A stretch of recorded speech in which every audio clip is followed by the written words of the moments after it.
Welcome back everybody to the Human Question series. This is part 4. My name is John Glover. I'll be your host throughout this presentation, which today is entitled The Crystal Skulls. The crystal skulls probably being one of the most fascinating items in our mythology and our understanding of ancient relics. It permutates into most of our culture in one form or another. The 1970s, late 70s into the 80s, Arthur C. Clarke used the Mitchell Hedges skull as his iconic intro to his show, Arthur C. Clarke's Mysterious World. Those of us old enough to remember that. Other imagery has been portrayed within recent movies, within the TV series, and any show worth its weight in gold will look at the crystal skulls as a mystery to be explained even today. When you consider that these skulls were crafted by an ancient people, whether it be the Maya or whether it be off-world entities, we would struggle to construct these items today. So the first question on everybody's lips, of course, is what are the crystal skulls? Probably the most difficult question to answer that as regards an explanation of what these skulls are about, or a possibility or of the myth out of these skulls, should we say, the possibility of what they may hold for the future for mankind. Why they're here, what are they doing, are they religious in significance, are they more deep than that? So we're going to attempt to answer a couple of these questions today. In popular myth out of understanding of the skulls, digging deep into the more esoteric explanation as to why these skulls are about, certain cultures on the planet, including the Maya and the Mesoamerican cultures, Aztecs, Incas, so on and so forth, certainly believed that there would come a time in man's future where, when these skulls were placed together in a circle or brought together, they would in some way benefit mankind, whether that be with the release of information or to form some form of collective barrier for the planet in the time of a celestial crisis, shall we say. We'll cover these areas a little bit more as we go on, but I think first, before we delve into actually what the skulls are all about, we need to look at the origins and how we actually came across the skulls in the first place. Now, as a history of the crystal skulls, the first crystal skull was found and placed into the British Museum, so they were in ownership in and around the 20s and 30s of a skull. And then we move on to a gentleman known as Mitchell Hedges, and what's become infamously known as the Mitchell Hedges skull. The Mitchell Hedges skull is the most famous of all the skulls, in the sense that that's the one that tends to be depicted in most imagery. Mitchell Hedges himself, or F.A. Mitchell Hedges, was a modern-day Indiana Jones. He went round the world looking for opportunity to score antiquities and sell them on, or move them into museums across the planet. His path led him to British Honduras in the 20s, in an area known as Belize. While he was in Belize, he heard local legends talk about mythical ancient rites and power and people from mountains and extraterrestrial, which he didn't obviously relate to as being extraterrestrial. He just heard these stories of sky gods and so on and so forth. Where piqued his interest, and he actually led him to a place called Labantoon. In Labantoon, he was in the area. There'd been a lot of seismic activity in the past, and what had basically happened was one of the old Mayan temples had actually collapsed. So there was a lot of ruins around the area, which was perfect for an Indiana Jones type guy. Obviously looking around trying to find antiquity and relic from that era. His adopted daughter, Anna Mitchell Hedges, was 16 at the time. And she was, as any 16-year-old with an active mind would be, she was in and around the ruins of one of these dilapidated Mayan pyramids. She noticed the sun reflecting off what she seemed, or appeared to her to be gold. She quickly went and got her father and mentioned about what she discovered within the ruins of the pyramid. On excavation of the item, it was the top half of the crystal skull carved from a piece of quartz crystal. A couple of days more excavation around the area, they found the bottom lower jaw from this item, all carved from the same piece of crystal, which even by today's standards would probably be impossible. And Mitchell Hedges realised that this is to have huge implications, religious and otherwise, for the locals of the area of Belize and the Bantoon, so he smuggled this out of the country. Now, the original name for this skull was actually known as the Skull of Dunn, named after one of the guys on Mitchell Hedges' posse, in one of the associates that he took with him. And basically, that was how it was known. It later got the name the Skull of Doom. Now, whether that's just been a mispronunciation from Dun to Doom, I'm not sure, or whether there's more to that.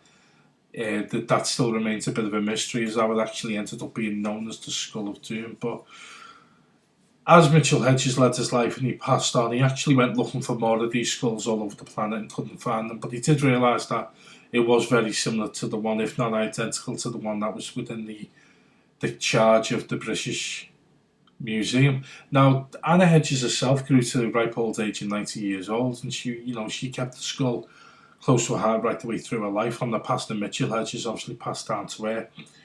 She then married a gentleman known as Bill Homan, and he is in possession of the skull now. He's renamed it the Skull of Love, as he believes that the skull's intent is positive, not negative. While Anna Hedges was in possession of the skull, she actually believed that it had more spiritual or esoteric powers than most people were giving it credit for. A lot of people were looking at it as a very arduous and incredible piece of early engineering of quartz, but Anna seen it as more than that, and she believed that it actually could contain and give the person who looked into the skull's eyes visions.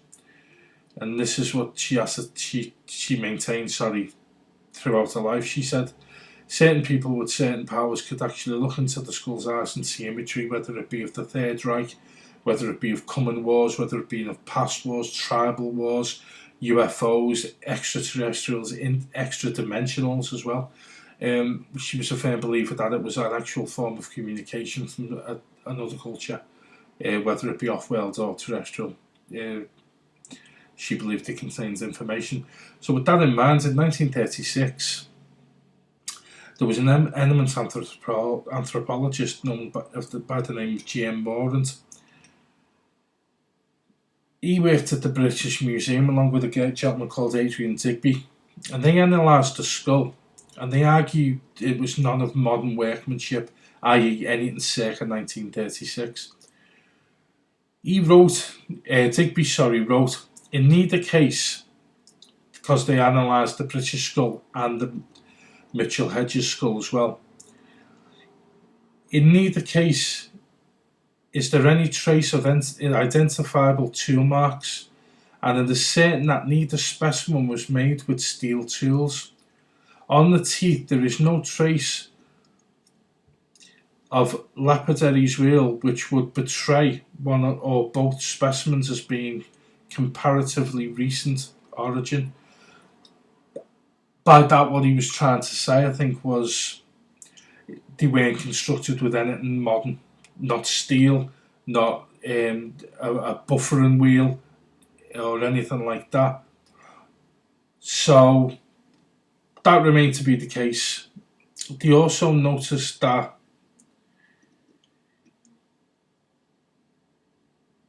at certain points the skull would reflect light within itself very, very strangely.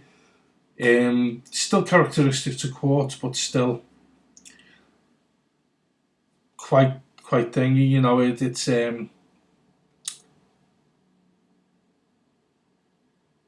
quite a unique way of refracting light within itself. Digby and Morant actually wrote a book, writing in a journal actually. They actually named the journal Man. This was in 1936. They both commented that the skull's detachable lower jaw would have been an impossible task and would have had no reason, and people would have had no reason to accomplish the task of actually removing the lower jaw. It wouldn't have been carved like that. It wouldn't have entered someone's head. Plus, on top of that, to try and detach the one piece of crystal quartz, to actually try and detach the bottom half to create the jaw, would have shattered the crystal. Even with modern technology, lasers and such, it just wouldn't have worked. Now, the fact that there's no machinery marks at all within this skull was another fascinating and very empowering investigative question that was put out there by both Mordaunt and Digby, because they simply didn't believe that this was created by man. They were, while stopping short of saying that, they actually certainly implied it. In 1964, Anna Mitchell Hedges lent the skull to Frank and Marble Dorland. They were famous art restorators. The Dorlands commented that commenced the study. They took photographs from different angles. They also used a binocular microscope to create like a three-dimensional image of the skull. It's then that they realised why the light was reflecting within the item so weirdly. It was actually carved to create remarkable optical effects when placed in front of any light source. The couple noticed that there were two holes at the bottom of the skull as well. The hypotheses they formulated about that was there would have been a support for the skull. Moreover, it would have been there so that the skull could have been swung without falling or toppling over. That, tied in with the detachable jaw, was an indication that the skull was probably used for religious or ritual rites and certain functions within any given culture. So that was the last test. That was the 1964 test done by the art restorators. In December of 1970, the Dorlands took the skull with the acceptance of Anna Hedges to the laboratories at Hewlett Packard, and they were in Santa Clara, California. And basically what had happened was Hewlett Packard, by this time in 1970, were an up-and-coming computer company. So basically they were probably at the forefront of computer technology at the time. And so it was the logical place to take the skull for analysis. The centre that was actually working at Hewlett Packard at the time was, as I said, the world's most advanced of the computers and electronic sciences. They specialised in the production of precision quartz crystals, which lends itself to, if you looked at digital watches, quartz timing, quartz chips, silicon quartz, all of that sort of thing ties in with processing power and memory. Now, these are things we're totally au fait with these days, but back in the day, in 1970, that was considered to be almost like witchcraft. But this is where things were going then. So basically, at the laboratories of Hewlett Packard, they threw the skull through all sorts of tests. They were tested with the fact of the refraction of light. They ascertained it was carved from out of a single piece of quartz. The jawbone again coming from the same piece. The technicians who were specialists in quartz stated that they couldn't recreate that skull, even with the technology in 1970, with all that they had at their disposal. The Hewlett Packard comment, which was levelled back to the Dorlands and to the lady Anna Mitchell Hedges, they actually said the object should not exist because it was impossible to explain how it was made. So you've got this complete, cultural significance where you've got modern day man not being able to create it, but yeah, the paradox seems to suggest that in antiquity our forefathers had. So then this threw up all sorts of things with the test results of Hewlett Packard. There was a lot of strange anomalous results coming off the skull. And then we have the thing with Mitchell Hedges. which he actually believed it could have been made by human forerunners, but simply people like from Atlantis and so on and so forth, a more evolved society. Larry Labari was one of the testers in Packard in '70. He noted that the quartz was very hard, and it was measuring about 7 out of a possible 10 on Mohs scale. And though it was one piece of crystal, it had been grown through 3 or 4 growth phases, but each of the growth phases was on a different axis. Cutting it would have been next to impossible, as if you take the analogy of wood, if you're pushing, and it's the same within the metaphor, going against the grain, going with the grain, going against the grain, saying going against the either public opinion or the majority opinion in the case of metaphor. But if anyone's worked with wood and you try and plane against the grain, it's almost impossible, and that's the same with this crystal. So the Barry was sort of like saying that this would have been almost impossible to cut, as in the fact if you're trying to cut a diamond, a large diamond, and you are off with the workmanship even slightly, you crack the diamond, even though it's really, really strong and as hard as diamond is, you're still going to crack it if you go against the grain. And this is how it works with this crystal skull.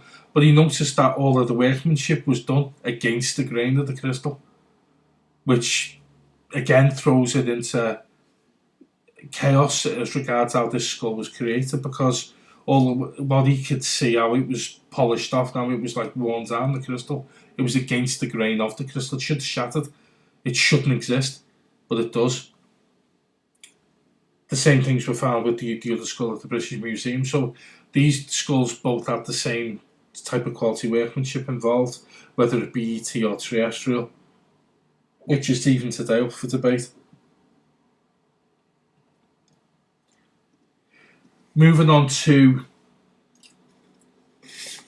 the more down-to-earth findings. The diameter is 9.4 inches, the weight 11.71 pounds, the shape of human skull. Material was one piece of quartz crystal, the transparency of colour, and the source was found in Belize area, Lebantoon of Belize in 1924. Now, the certain stories say that this skull was sold at auction and Mitchell Hedges just bought it at auction. There's others saying there's a French gentleman involved saying that there was a village in France where they were making these skulls from the Dark Ages and they were crafting them. It took almost like a lifetime to complete one, but they were doing it. It was seen as a lifetime thing to do. There was a lot of stuff like that being banded around as well. So this is the more romantic of the stories, but again, there's multiple sources out there. But as you will find within things being stranger than fiction, this section's known. It's the boys that are in the know don't want the boys that are not in the know to know anything about it, basically. Moving on to more modern the mythos, we have the Indiana Jones and the Crystal Skull. This is a joint collaboration between Steven Spielberg and George Lucas, who I both believe are involved with the higher up of understanding knowledge of what this whole ball game we call life is about. Just to take this movie on board for a second, and just to give you the significance of how it's tied in, it's obviously regarding the Crystal Skull. What's interesting about the Crystal Skull in this movie, it's elongated, similar to the Ridley Scott Alien. That gives it the, let's say, the fictional bit, where it's almost telling the viewer, this is an alien. This is alien tech. This has nothing to do with someone on Earth. Again, we see this skull on a ritual pillar, which again ties in with what Mitchell Hedges was saying, and what the couple at the Dorlands actually found was the 2 holes at the bottom of the skull, which could be affixed to something for ritual purposes. We see this here depicted here. Now, within the story, and spoilers ahead, people, so beware, Mr. Jones goes into Mesoamerica looking for Cortez. He finds Cortez being the guy who went in and went after the Aztecs for the mysterious city of gold. or what he believed was that the city of gold there, with the forefathers of the Maya being the Olmecs, apparently created this incredible city of pure gold. The Spanish conquistadors then, coming in and Cortez being part of that. We find that this crystal skull has frazzled the mind of one of Jones's peers, is one of his old professors, to the point where he's babbling insanity, which makes all the sense in the world by the end of the film, by the way.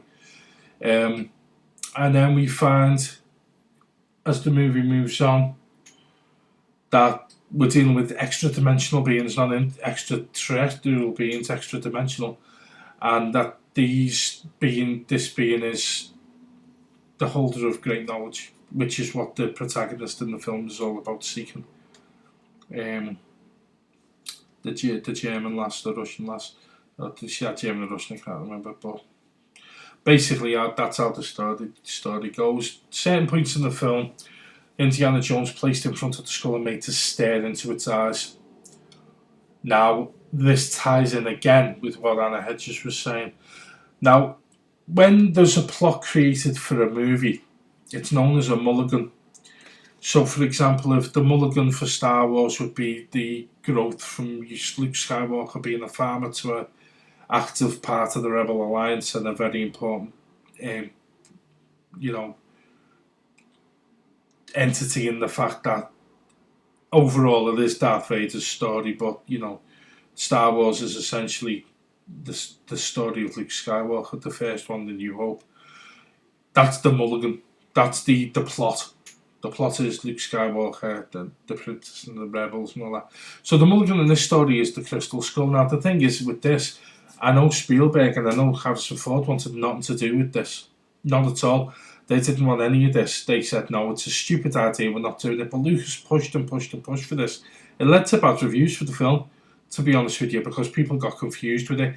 But people who were looking a bit deeper into just behind what's behind the veneer, you can start seeing that Lucas is trying to tell people what's actually happening within the hidden societies and hidden governments of this planet. He's also done the same with The Phantom Menace. The Phantom Menace, I was watching The Phantom Menace again, and basically it's full of political innuendos and political statements regarding what's happening with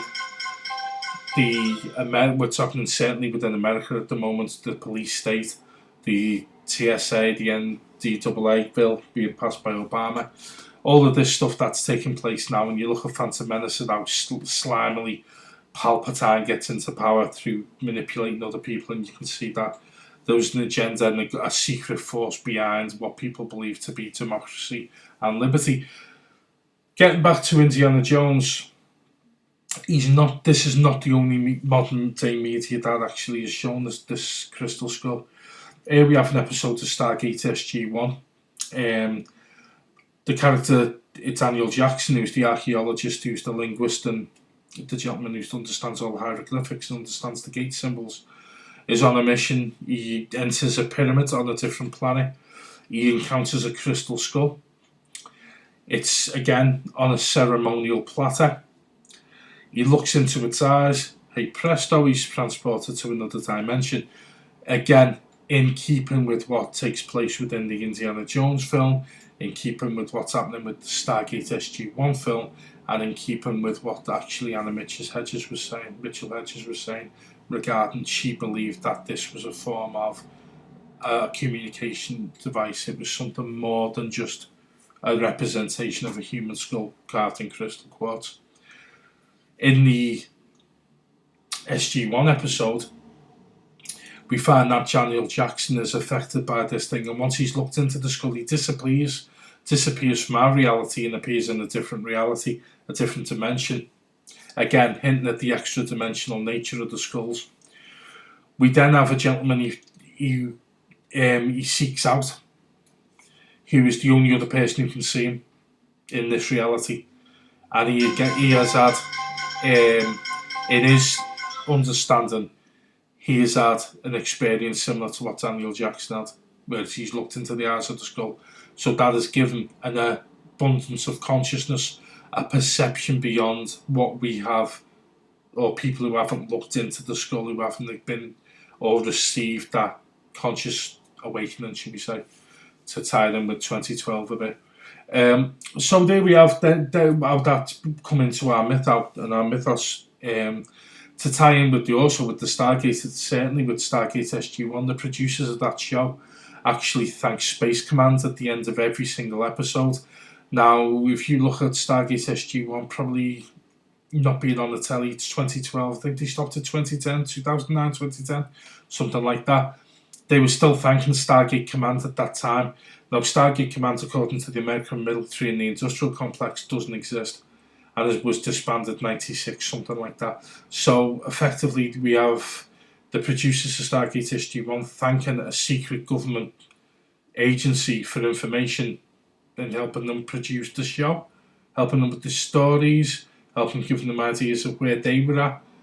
Because how this works out, and you can listen to a retired general, Mr. Bob Dean, and what Bob Dean will talk about is time serving in the military and how they were exposed to many different extraterrestrial races. Even within the 1950s, they were aware of so many multiple different races of ET interacting with the human race. And one of the things Bob Dean will talk about is the Secret Space Command, and that we do have Star Trek-esque starships flying above our heads all the time. This is where the American government lose trillions and trillions and trillions of dollars down the so-called rabbit hole, but they fund these incredibly complicated and science fiction related programs which are run through and by secret governments in America. And what the determination was, especially after the Brookings Report of the 50s, was that our human consciousness could not handle the impact of an understanding that we weren't the only life in the universe at the time in 1950. And the Brookings Report stated that it would be an absolute disaster for us to come into any understanding of a culture beyond our own technological ability. Obviously, we've grown up a bit since the 50s and we're a bit more open-minded these days, but on top of that, it still states that there would be an impact to us. So it was decided that what they would do, they would drip feed us information regarding this future society or other ETs and extraterrestrials, and they drip feed it through into our media, Star Trek, the Twilight Zone, stuff like that, the Stargate SG-1 certainly. And what they would do, they would actually then put it into the modern culture so that when we did actually find out about these things, which was never going to be the globalist plan anyway, to let anyone know about it, because that would then be giving up their handle on it. They've got control of that information at the moment. If we all had control of it, we'd all be able to have free energy, maybe even replicate food out of thin air by the understanding of frequency and manipulation of frequency to form reality, to manifest objects, to manifest matter. So this is where these shows and these movies are putting this into the consciousness, social engineering, if you will, of where we are and you know what these entities and beings are capable of. So the question is, what if the myths are true? What if the Indiana Jones film, what if the Stargate 1 film are all based on facts? What's it in store for the human race? Right, so we just mentioned earlier on at the beginning of this presentation, we were talking about when all of these skulls get together, they are allegedly going to generate a field of consciousness or information, similar to linking a lot of CPUs up in a computer. The more CPUs you've got, the more information you're going to get. Now, within one of these crystal skulls, because it is crystal and it's quartz, it's effectively the best memory card or the best set of memory you're ever going to get. It can contain quadrillions of gigabytes of information. It could map an entire culture out in information just stored on the crystal within one skull. Never mind 8, 9, 10, 11, 12, 13, whatever. This hints at what is the myths from the Maya and the ancient cultures of the planet suggest that in a time of crisis, these skulls are going to be brought together and form some form of protective either barrier for this planet, or allow the viewer that views through the sensor skull through the eyes the information to save mankind, or ancient information is contained within these skulls. Now, when you consider the globalists, and when you consider the 8 secret societies, particularly the American and military secret societies, are belting it round this planet at the minute, invading every third world country they seem to, they can, every eastern country they seem to just Syria, Libya, Iraq, Iran, you name it, they seem to want to go to a lot of these things. Now, going back to when NASA launched certain satellites up in orbit, they could actually see, I think it was 200 miles beneath the surface with infrared, something like that. And basically what took place was they actually found many pyramids, many ancient civilizations that have been forgotten to time and antiquity. And there could be, and the globalists know this, I mean, the secret societies know that ancient man had more wisdom than we've got now. And basically what took place, whether it be extraterrestrial driven or educated extraterrestrially, extra-dimensionally, it doesn't matter. Ancient man had an understanding of the planet, knew how to live with Earth, knew how to live in harmony with the planet, not destroy it, not pollute it, and not fuck it up. So basically these secret, so let's call them like dark forces, they're flying around this planet, excavating all sorts as we speak. We're in the year 2012 now. It's replete constantly. You know, we've got the transit of Venus coming up fairly soon. I'll do a talk on that as well. That's very interesting into what's going on the planet at the moment as well, regarding jubilees and the Queen and so on and so forth. But I digress. These skulls exist for some purpose. Excuse me. Now, if they aren't brought together, one of the theories was that they form an energetic shield, or was able to boost the magnetosphere of the planet due to the fact that HAARP, or the High Frequency Auroral Research Program, would taint the magnetosphere so much that it wouldn't be able to sustain a prolonged onslaught from the sun's coronal mass ejections, or the CMEs, or the buckle under the strain. Considering that the sun is going into solar maximum within this year and next, up to 2013, within solar cycle 24, it seems very interesting that these skulls may bolster some form of the magnetosphere, produce a barrier to help it. Because there are roles in the magnetosphere at the moment due to the fact that HAARP has been completely misused on this planet. It's a weather modification tool. It lifts up the ionosphere, it slams it back down, it puts multiple millions of megahertz of microwave energy into the ionosphere. It's not good. It's man tinkering with stuff he shouldn't be tinkering with. And basically it's fucking the planet up. Now what's going to happen here? If this is true, this also ties in with the Nibiru myth, which is that a planet, initially known as Planet X, flies out of our solar system on a very elongated orbit, and it flies back through our solar system every 2,500 years or so, causing absolute calamity. If this planet, or Nibiru as it's known, was to end up on the same side of our planet as us, it would cause absolute destruction and death. If you look at what's happened to Mars and the big score and scrapes down the side of the Martian surface, you could sort of get an idea of what could actually happen to Earth. Now, this is one of the theories why these globalists are running around looking for artifacts at the minute, because they basically are trying to prevent their own demise, should we say, in a number of ways. Now,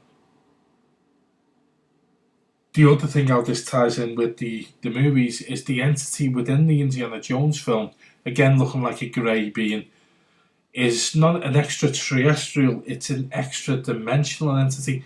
Now, when all of these skulls are put back in place, which is the skull that Cortez had stolen in the film from the Mayan and the Aztecs, he actually places the skull Indiana Jones back on the skull, which is a crystalline skull, by the way, it's skeleton, by the way. Now, crystalline skeletons are attributed to ascended masters, and people who reside within the ascended masters' cities which reside within, they reside themselves within the Agartha myth, which is the myth of the Hollow Earth. And the entities that protect a realm of knowledge known as the Akashic Records are said to have crystal skeletons. So it just so happens in this Indiana Jones film that when he places the skull on this crystal skeleton, it activates this extra dimensional being like 13 skulls, 12, 13 skulls, all dimensionally folding back in together to create one entity, which again would highlight the fact that we are not just this entity on this realm of existence. It would actually suggest that there are multiple dimensions and there is a version of every one of us throughout the dimensions, our higher selves, so to speak. And our higher selves are the ones that when we get into our meditative states and when we get into our state of expanding our own consciousness, that when we get the affirmations through the law of attraction, through the manifestation of our own will, thoughts manifesting as reality, we are actually in touch with, and when we receive what we could consider downloads from higher selves, they are our own selves, our big I ams, our universal consciousness actually helping us out in this realm. This sort of alludes to that. This entity then forms back up to like an almost flesh and blood creature, not crystalline, and then stares into the eyes of this German operative, this German soldier or Russian, I can't remember as I say, German or Russian. And basically what happens is there's too much information. It conveys all of this information at once. Indiana Jones is quite clever. He gets out of there. He does one because he understands. He's like, hang on, whoa, I'm not having this. This entity presents itself as quite an evil entity. It doesn't come across as a nice, kind alien, this thing. If you watch the film, and again, spoilers, I'm giving the end of the film away if you haven't seen it, so apologies. But this entity comes across as a very, very angry, but quite a pissed off, what are you doing here sort of thing. Do one, and it kills this woman. Takes her with him through this portal. As the entire place collapses around Indiana Jones's ears and he gets out of there, they look back, him and his party look back, and this temple collapses, leaving the UFO, the standard shaped UFO, to be made apparent within this area. It then winks out, it disappears into space, not to outer space, suggesting again that when we're looking at the macro, we should really be looking at the micro. And there was a quote by a gentleman who worked on the SETI project, and that again is a front, so I put no credence in SETI whatsoever. Apologies to the people who work there who believe they're actually trying to look for life. It's actually here, boys. You can give your jobs up, now go home. Put your feet up and have a beer, it's done. What they were doing is they're looking out into the galaxies, into the expanse of the universe and multiverses. They should only be looking really between the atoms. They should be looking at the inner space rather than the outer space. Because one gentleman actually said, it's not when we turned our attention to the stars we got the answers back, it's when we looked inward. It's when we looked at the micro rather than the macro. As above, so below. Yeah. Okay, so we now have people who've had an experience meeting these extra dimensionals, and what basically is happening, you can see the depictions there, elongated heads, large eyes, again in all cases, extended craniums, large eyes, and we see this depiction again with what Spielberg did, which is very reminiscent of what Lucas did with Indiana Jones, very reminiscent of the creatures that come out of the spaceship in The Close Encounters of the Third Kind, which is Spielberg. When you consider that Spielberg had numerous E.T. related stories last year in 2011, it seemed that Hollywood was hell-bent on making everyone totally afraid of what an E.T. was about, particularly with the film Super 8, which was the J.J. Abrams, because he's the new boy on the block, J.J. Abrams. You've got Lucas, Spielberg and Abrams. Now he'll be brought into the fold. He'll be the next generation. And you can go even deeper into this. You can go and look at what other directors have been doing, and people who certainly you do have mysterious ends. Like the gentleman who directed the Eyes Wide Shut movie, Kubrick, and you gotta look at what's going on all there with all of this stuff. So it's an interesting pastime if you want to see it as that and go and look and dig out the thingy. But what you will find, as within any subject, you will find it links with others every single time. If you look at the Human Question series, just in general, the 4 talks we've done so far, you're going to find that there's always links to something else, and it goes from one to the other, to the other, to the other, to the other. So you're never really staying on one subject. You're starting off with crystal skulls and the origins, and you end up with visitations and movies from extra dimensional beings. So as regards to crystal skulls and what they're here on Earth for, it could be to provide man with knowledge at the time of crisis. It could be just to provide knowledge. It could be they're waiting for some certain energetic flux to take place on Earth before they activate. They could just be actually inert at the moment, just waiting to be activated. It's an interesting time to be alive, and I'm sure within the next couple of decades at least, we're going to start seeing huge changes in how this conscious field works on planet Earth. We're already beginning to see it now. Well, thank you very much, guys, for your time. I realise, you're off your busy days and your busy lives, and it's just fantastic that you take your time out of your day to listen to these talks and hopefully expand your consciousness a little bit. I do say that not everything I say within these talks are, based on the absolute facts. And what I try and do is get as many facts as possible, but a lot of it is my own take on things. So I'd like people to keep that in mind as well.